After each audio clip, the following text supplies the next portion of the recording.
Hello dear students, welcome back to inside botany. मैं doctor Deepmala Singh और मेरे साथ आप लोग 13 वीडियोस से जुड़े हुए हैं। हम लोग ऑलरेडी 13 वीडियोस कर चुके हैं ऑन वेरी इंपॉर्टेंट टॉपिक्स और अभी तो बस ये शुरुआत है। आगे हमें अभी और बहुत सारे टॉपिक्स पढ़ने हैं, कवर करने हैं। मैंने आपकी डिमांड्स नोट कर ली है बच्चों और धीरे धीरे हम सारे वीडियोस पे काम करेंगे और हम आपसे मिलेंगे।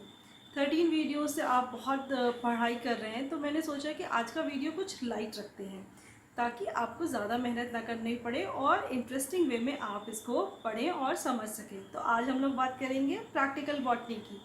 प्रैक्टिकल बॉटनी बच्चों आपको पता है बहुत इंपॉर्टेंट है पढ़ना। क्यों? क्योंकि अब तक आपने जितनी भी चीज़ पढ़ी है वो कहाँ से सामने आई है? प्रैक्टिकल बॉटनी से ही सामने आई है। किसी ने प्रैक्टिकल किया और जो रिजल्ट्स आए वही हम और आप पढ़ते हैं एज अ थियोरी।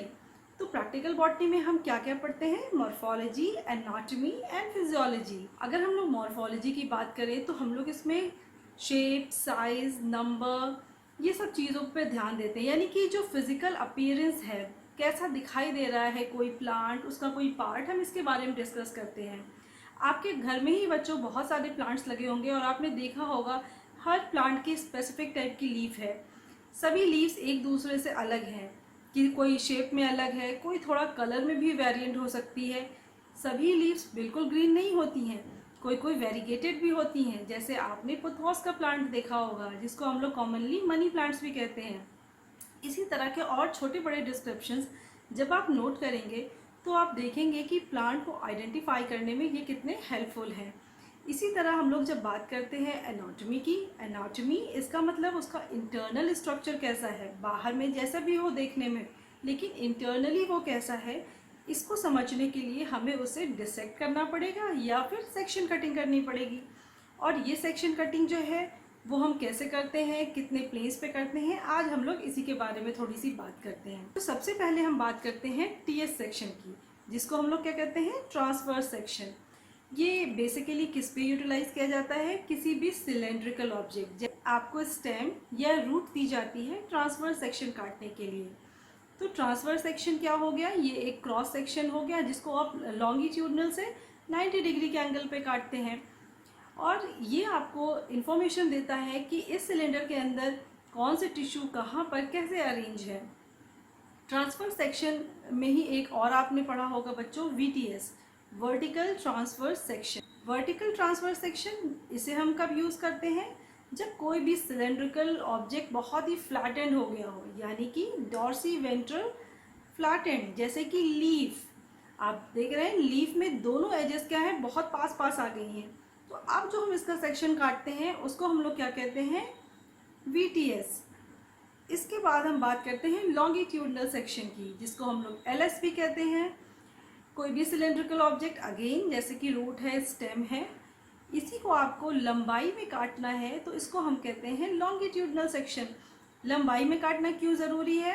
क्योंकि हमने टीएस में काट के उसका अरेंजमेंट तो देख लिया है कि कौन से सेल कहाँ पर है, लेकिन जब हम लंबाई में काटते हैं तभी हमें पता चलता है कि ये जो अंदर सेल्स प्रेजेंट हैं इनकी लंबाई चौड़ाई क्या है, ये कितनी दूर तक फैली हुई है। आपने बच्चों एंथोसिरोस का कैप्सूल तो देखा ही होगा, जो इनडिटर्मिनेट ग्रोथ के लिए जाना जाता है। इसका मतलब है कि अगर हम एंथोसिरोस के कैप्सूल को बहुत ऊपर के ओर से टीएस काटें उसका, तो हो सकता है आपको उसमें स्पोर्स टीट्रैड मिले, लेकिन थोड़ा मिडिल से काटेंगे तो आपको उसमें स्पोर मदर सेल्स दिखाई देंगी। लेकिन अगर हम बहुत नीचे से बिल्कुल फूट के पास से काटें तो उसमें आपको स्पोरोजेनस टिश्यू दिखाई देगा।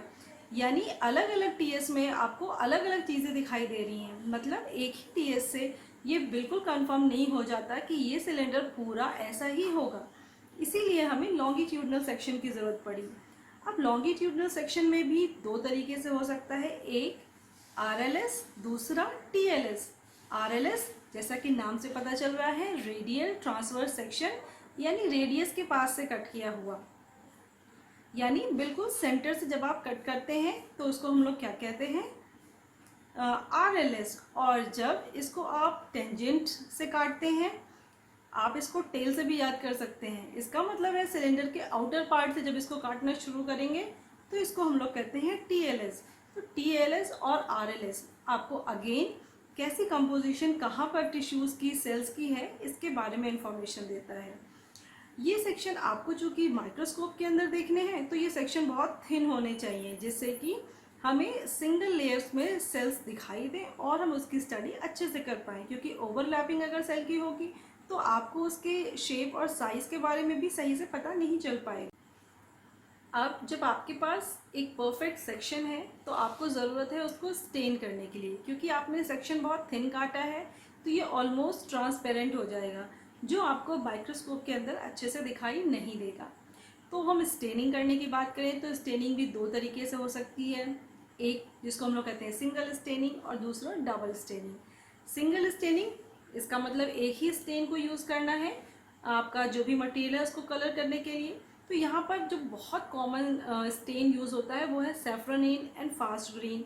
इसको आप एल्गी, फंजाई, ब्रायोफाइट्स और टेरिडोफाइट्स के स्पोर्स या फिर पॉलन ग्रेन्स ऑफ जिम्नोस्पर्म के लिए भी यूटिलाइज कर सकते हैं। यहाँ पर एनिलीन ब्लू और कॉटन ब्लू जैसे स्टेन है जो फंजाई और एल्गी को स्टेन करने के भी काम आते हैं। हर स्टेन का एक स्पेसिफिक रोल होता है और उसी की वजह से कलरेशन होता है। डबल स्टेनिंग की बात करें तो इसका मतलब है यहाँ कॉम्बिनेशन ऑफ टू स्टेन्स हमें यूज़ करने हैं। ये दो स्टेन जो है इनकी अलग अलग प्रॉपर्टी है। मोस्टली जो हम लोग लैब में यूज़ करते हैं स्टेम और रूट के सेक्शन को स्टेन करने के लिए, वो सैफ्रोनिन और फास्ट ग्रीन का कॉम्बिनेशन हो सकता है, या सैफ्रोनिन और क्रिस्टल वॉयलेट का कॉम्बिनेशन हो सकता है, या सैफ्रोनिन और हिमाटॉक्सिलिन का कॉम्बिनेशन हो सकता है। यहाँ पर मैं आपको बता दूं कि दो तरह के स्टेन यूज़ करने के पीछे पर्पस क्या है, दो कलर हम क्यों यूज़ कर रहे हैं, क्योंकि यहाँ पर डिफरेंट टाइप की सेल्स हैं। एक वो सेल्स होती हैं जो थिक वॉल्ड होती हैं, चाहे वो क्यूटिन के प्रेजेंस से थिक हो या सुबरिन की प्रेजेंस से थिक हो गई हो। यानी जो थिक वॉल्ड सेल है वो यहाँ पर सैफ्रोनिन से स्टेन की जाती है, और जबकि जो सेलुलोजिक वॉल वाली स्टेन है यानी थिन जैसे पैरेन्काइमा होती है, इसे स्टेन करने के लिए हम fast green, crystal violet and hematoxylin use करते हैं। तो ये कुछ कॉमन स्टेन्स हो गए जिसको हम लोग लैब में यूज़ करते हैं। इसके अलावा अगर आपको न्यूक्लियस को स्टेन करना है तो सैफ्रोनिन से स्टेन कर सकते हैं, लेकिन अगर क्रोमोसोम को स्टेन करना है तो यहाँ पर इसके लिए दो तरह के स्टेन्स हैं, एसिटोकार्मिन एंड फ्यूलजेन।